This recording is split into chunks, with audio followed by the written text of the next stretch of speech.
In today's video, I'm going to teach you how to create a basic website footer in Webflow. If you're new to Webflow, don't worry, I'll walk you through the process step by step, ensuring you understand each action as we go along.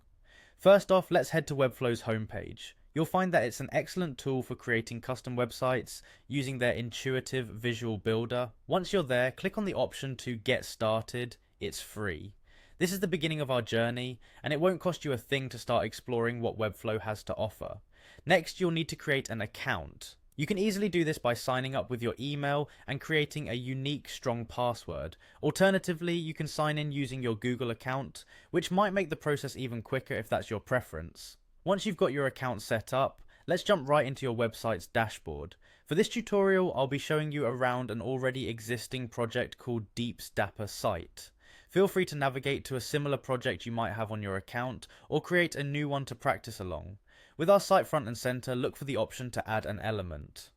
Clicking this opens up a world of possibilities, as this menu offers a variety of layouts and components you can add to your site. Since we're focusing on the footer, click on Layouts in the element menu and simply start typing footer to locate the appropriate layout quickly. You can then choose a footer type that best fits your website's design.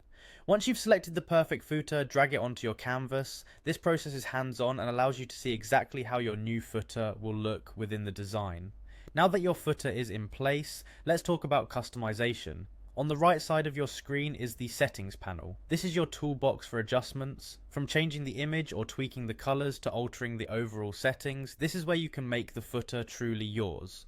After setting up your footer, it's essential to experiment and see what effects you prefer.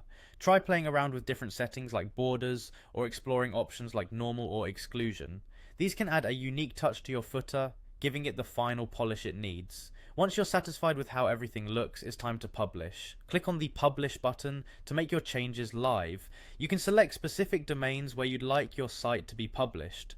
Conclude your changes by selecting Close, and that's it. You've successfully created a personalized website footer in Webflow. This completes our tutorial, and you should now have a beautiful functional footer to finish off your website design.